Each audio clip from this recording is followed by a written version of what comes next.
Don't need no kids for my Hussein or my Ferrari. Don't need no kids for my Hussein or my Bugatti. Push the button.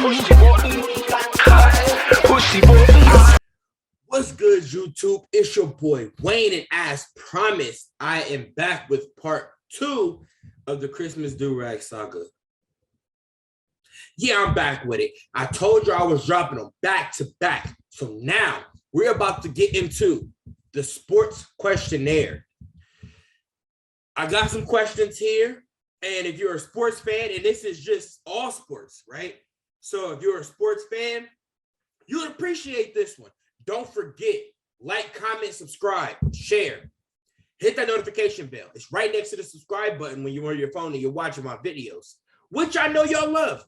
So stay tuned.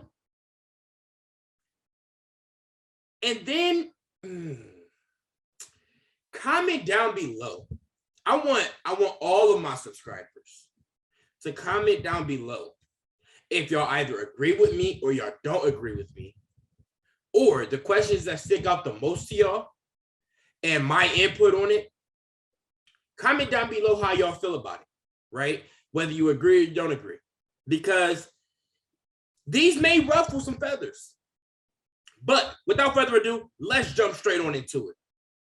Number 1, do you think the NFL is getting soft with the concussion rules? Yes, I do. With no hesitation, yes, I absolutely do. I feel like it goes deeper than that, though. I mean, you want to keep people healthy, so I understand the standpoint behind it. However, I feel like the NFL in its entirety is getting soft, right? I feel like these quarterbacks aren't able to be touched, but there were quarterbacks that played years and years and years ago that didn't get that same luxury. I think it's taking the contact out of sports, or out of NFL, out of football, and the contact is what the viewers, the fans, love to see. So, yes, I do think that the concussion rules are getting soft. They're getting softer by the day, every year, more soft. Number 2, what is the most unbreakable record in sports? I do not know. You know what? Give me a second. Give me a second.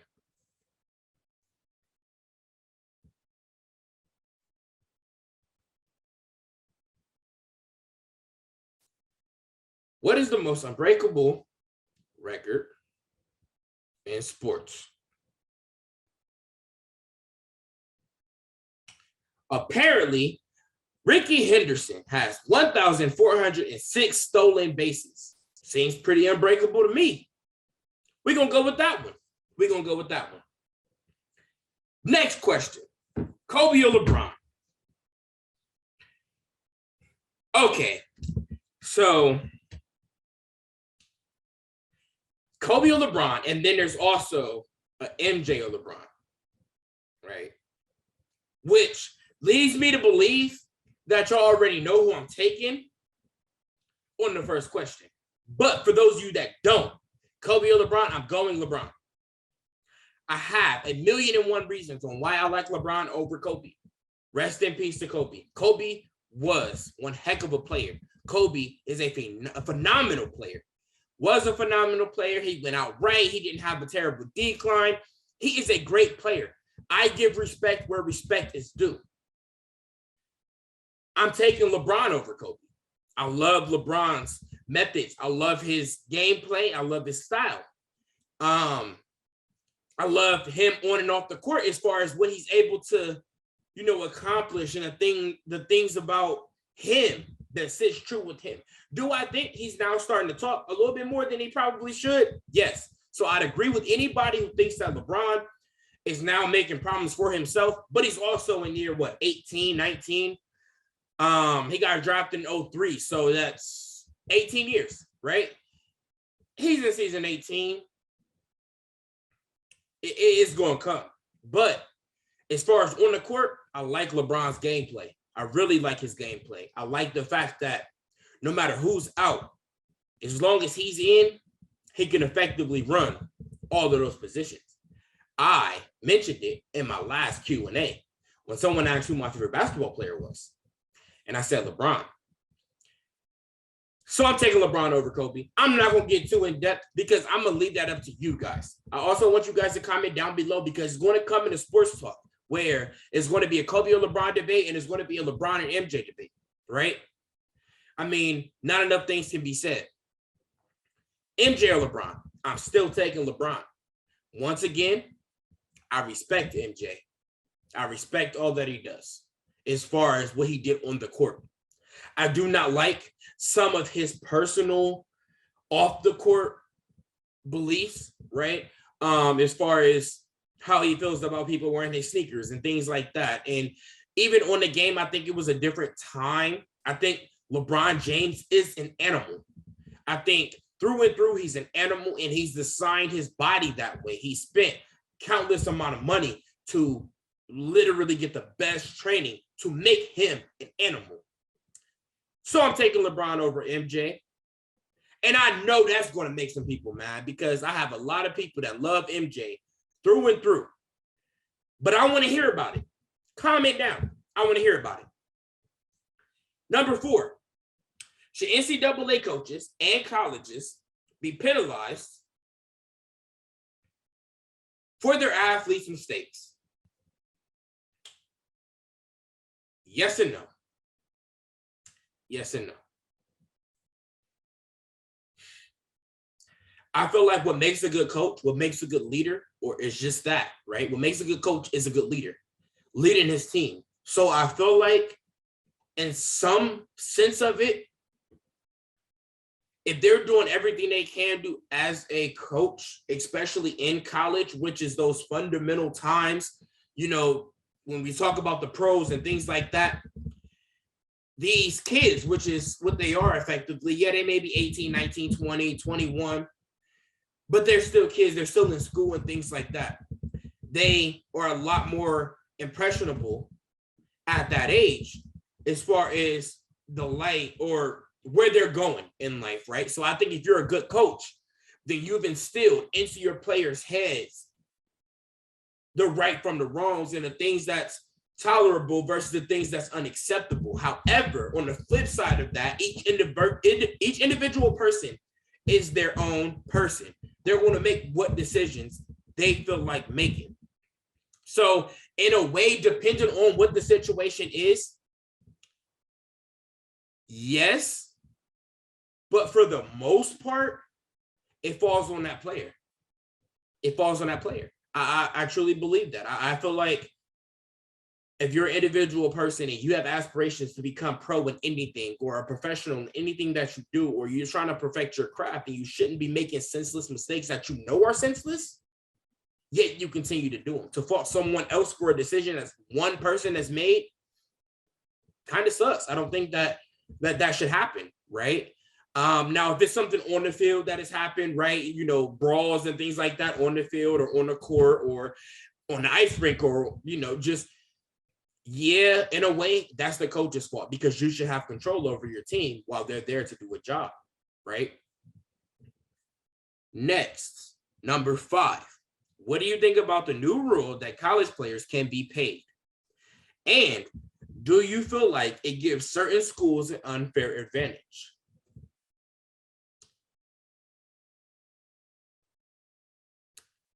Let's go to the first part. What do I think about the new rule about college players being paid? I love it because they're on national TV. They're playing. They're not necessarily at the highest level yet because they haven't made it to the professionals, but they do get millions of jersey sales and millions of, you know, watch time on their, you know, on their platform when they're playing sports. I feel like if you're on TV and you're playing, you know, for other people's entertainment, for instance, I'm a big Ohio State fan. I'm a big Buckeye fan, right? And it's no secret that the Buckeyes football stadium can fill a lot of people. That is a lot of people that have paid a significant amount of money to get into these games, and to have two teams playing with millions of fans watching and they don't get any type of income from it, I believe is unfair. I believe that is truly unfair. One can argue that they get a full ride scholarship so they don't have to pay for their college, which is kind of their pay, but that's not the same thing because these people can have life-ending injuries or career-ending injuries when they are playing on that field or on that court. So I think that they should be compensated for the work that they put in, right? Most people start working in early ages, 14, 15, 16, and they expect to be compensated for the work that they put in. So to say that someone is an adult, yes, they have to still go to school, but they also have to find their way through life while focusing on their dream, and that they're not going to be paid for that. I believe that is extremely unfair. Do I feel like it gives certain teams an unfair advantage? No, because if you invest enough in yourself and you have the mentality that nobody can stop you, no matter what team you're on, somebody is going to take notice. Somebody is going to pay attention to you if that's how you apply yourself, and that is who you become as a person, and you etch that into your mind. So I don't think it gives teams an unfair advantage. There are some more popular teams, right? But even the most popular teams have players that you've never heard of. The rosters are huge. I challenge each and every one of you to look at all of your favorite, no matter what sport it is, no matter what team it is, and name every single person, first and last name, on a roster list. There's a reason for that, right? If you are playing at the top of your game and you're doing everything and you're putting your all into everything, you will be noticed. You will be noticed. I believe that. Number 6, has or will MMA kill boxing as a sport? It depends. It depends.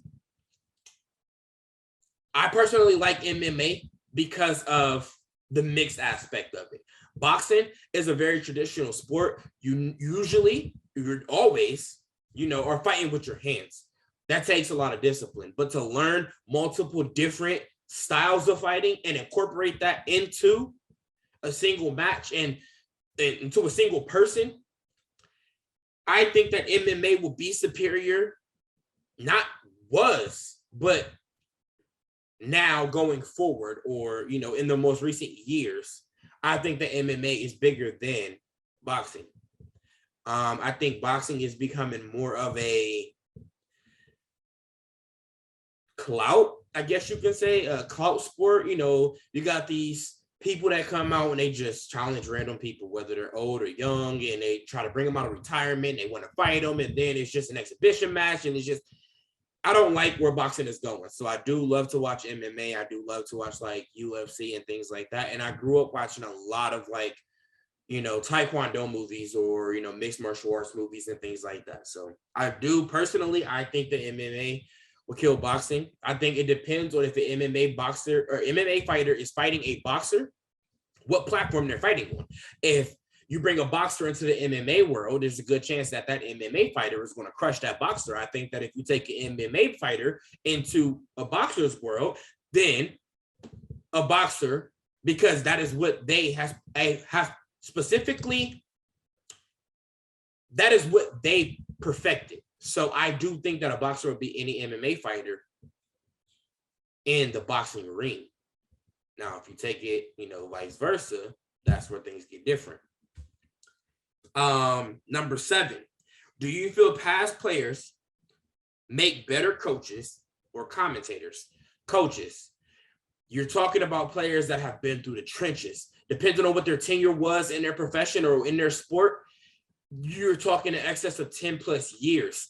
They have gotten as much learning as they can and soaked up as much knowledge. I think to take them into the commentator role is kind of a misuse of their skill, because you could be taking that knowledge and giving it to those coming up after you. So I think that past players will make better coaches than they do commentators. Plus, commentators is all a matter of opinion. When you become a coach, it becomes what you know. Number 8, who is your all-time favorite athlete? Baseball, basketball, and football. I'm going to come back to that. And I have a reason for that, but I will come back to that. Next, number 9. Who is the biggest draft bust ever? For the same reason that I'm going to come back to question number 8 is the same reason I'm going to come back to 9. I have something special for you guys, in which I'm going to break all of that down for you. So I'm going to move on to number 10. Number 10, should greatness be measured by titles and championships? Yes and no. I believe that there are great players that get put in terrible situations, and ultimately it's when it concerns a team sport. No one player can win by themselves. You need your team. So I think that on one end, winning titles is a big thing because that's what everybody's goal is, right? However, on the flip side, I don't think that greatness should be measured solely based off of the merit, because there could be a not so great player that got put into a great situation and got rings or championships based off of the situation that they were put in at that time, right? So I don't think it's fair to numb that down or measure a person's greatness based off of the fact that they may not have been in the best situation at the time, even though they played at the highest level that they possibly can for themselves and for their team and for their organization. Number 11, why do you think soccer is not bigger in the U.S.? For the same reason why football is not bigger overseas. That's probably where I would have to go with that. I think soccer is more of an overseas sport, and obviously we have like our sports here in America, and then they have their sports where they cling on there and we cling on here. So I don't think it's bigger here just based off of the fact that we have an overcrowd of sports that people in America do watch. That is, I mean, I don't think soccer really fits into a lot of people's, mind. Number 12, could the best college team beat a pro team? The example is, could Alabama beat Green Bay? No. Anybody who has watched college teams and watched professional teams, there is a big difference, not only between rules, but there's a big difference in the people that have been doing it at a professional level versus entry-level people who are in college, who is learning how to be a professional and play at that highest level. I think maybe the greatest, if we're talking football, I think the greatest college team can beat the Detroit Lions. But in the same breath, the Detroit Lions are all professionals. They have a good team. I said it before, they do have a good team. But just based off of how they play it, because it's going to come down to coaching, not necessarily athletic ability. So if the best college team is playing a worse NFL team, there may be a chance. But it's the NFL and the pros for a reason. It takes time to get there. That's why a lot of people come out of college and they don't do the best in the NFL. We've seen it out of Baker. We've seen it out of multiple different people. Ohio State traditionally has top tier players at college level, but when they go into the pros, they don't do as good as they did in college. Some of them flop. So I don't think the best college team could be the best pro team or a semi-good pro team or a decent pro team or really just about any pro team outside of the Lions. If we're talking football. If we're talking basketball, absolutely not. I don't think there's any team in college that can be any team in the NBA. Next question, number 13. Do you think we should get rid of conferences or divisions and may the best team win? I think that would be interesting. I think that would actually be interesting because then everybody will have to play everybody. I think from a fan standpoint, it may make the seasons longer, which is what I want because I like watching, sports year round. So I would be interested to see how that works. I think we should get rid of divisions and conferences. I think we should. Number 14. Should fighting be allowed in hockey? Yes. Most people only watch hockey for the fighting. Absolutely. I think it makes it interesting. I think there's a way for people to get their aggression out, and they're covered for the most part, right? And they don't do too much hurting. I mean, there are some crazy situations that happen in hockey, but I think that's a fair assessment. I think fighting should be allowed in hockey. If a player is caught using, I like this question. If a player is caught using performance-enhancing drugs, should they be able to go to the Hall of Fame? No, because you cheated. You cheated. You should have applied yourself better. Simple as that. But I do like that question. I really like that question. Number 16. Run to set up the pass or pass to set up the run on first and second downs. You run to set up the pass. If you got a good running back and you run on first and second down and he can get you 8-9 yards or another first down, then you're keeping your quarterback's arm healthy for when you need to get that ball downfield. And then they'll end up loading the box thinking that you're running majority of the time. And then that's when you call your pass, your wide receivers, your tight ends, run their routes, hit them with the ball, get in the end zone. So run to set up the pass with 100% certainty. That's where I stand on it. Number 17, who is your all-time favorite quarterback? I don't got one. I really don't got one. Quarterback is one of those positions where I just really don't have an all-time favorite quarterback. And that may be biased because I'm a diehard Browns fan and we just haven't had one. So, yeah, I don't have a favorite all-time quarterback. Number 18, do you think pitching or hitting wins more games? I think it's a combination of both. But if you have a great pitcher and they can't hit your ball, you got a better chance at winning because all you need is one person on your team to get a run if you're striking everybody out. And that's a baseball. That's in baseball. For everybody watching, that is in baseball. Does defense win championships or is it more on offense? Defense wins championships. If you have a terrible defense, you're going to stress out your offense and you're going to require them to get into the end zone way more than they probably need to because your defense is not doing their job. On the flip side to that, if your defense is doing their job, your defense is keeping the points at a minimum from the opposing offense, and now your offense could just focus on saving their breath and getting into the end zone for the times that actually make sense. So I think defense does win championships.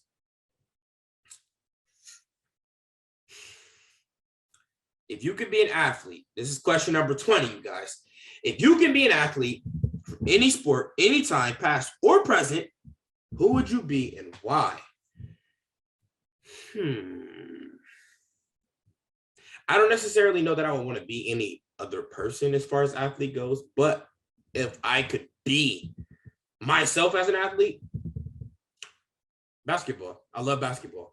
I love playing basketball. I love the sport. I love the fundamentals of it. I love just about everything about basketball. And I'm actually what I would like to consider a great basketball player. So I would probably go back to, I don't know, early 2000s if I was playing and I was playing professional at a high level as a professional basketball player, probably that 03-04 era. A, it would be nice to play with LeBron, and B, it was a little bit more physical then, which I like. I think now basketball is getting soft. So, yeah, that would definitely be my answer to that question. Number 21, if you could change one thing about sports or a specific sport, what would it be? The softness. I've been talking about it for a good part of the video. The softness factor is terrible right now. If I can change anything, it'll just be to let these professionals do what they trained for. They put their body through excruciating things to be able to be physical only. These rules and, regulations are set in place to where they cannot be what they want it to be. So that would be the one thing that I would change. Question number 22, your team is down by 1 TD with 60 seconds left. What is your move? It depends on who I have as quarterback, right? Because if I'm running with a Tom Brady, then I'm going to let Tom Brady do what Tom Brady does. But if I'm running with a Baker Mayfield, I'm definitely running that ball through my running backs the entire 60 seconds. And I'm going to take my chance with that because if we're relying on Baker Mayfield's arm, it's just not going to happen. Number 23. And there's 2 questions left. So I got number 23 and 24. There's only 24 questions because this is part 2, and I am dropping them back to back, right? And it's a lot of questions. Your boy is tired of answering questions, but this is what I signed up for, right? Number 23. If you could create your own NBA dream team, what 5 players would you choose? I am not going to give my reasons why. I'm going to give you the players, and I'm going to call it a day. I would have at the 1. You know what? In no particular order. Derrick Rose, Kobe, LeBron, Michael Jordan, and Shaq. I'm not even going to tell y'all why. Those are my 5 people. Derrick Rose, Kobe, LeBron James, Michael Jordan, Shaq. Number 24. Do you think sports takes a toll on players' mental health as much as physical health? Absolutely. I think that every single part of a person's anatomy and a person's body and their mind, all of that takes a toll when you're playing sports professionally at the highest level. I will actually go more in depth on that at one of my sports talks. I just wanted to give my insight on these questions that I was asked. So that is the end of the questionnaire. That is part 2 of my Christmas Durag special, right? You can even see the lights up there. I will be dropping, actually, another video. You know what? Comment down below. Y'all think I should drop 3 tonight? Y'all think I should drop 3? Comment down below and let me know. This is the end of the video. This is your boy Wayne from Evolve with Wayne. Comment, like, subscribe, share, hit that notification bell. Show your boy some love. I am out. I do still have one thing left to say. I'm giving away an Apple TV. I'm going to keep reminding y'all. Y'all got to comment Wayne Gang in the comments, fam. Comment down below Wayne Gang. I give y'all a lot of things to comment on. Pick your poison and comment down below. This is Wayne and I'm out. Peace.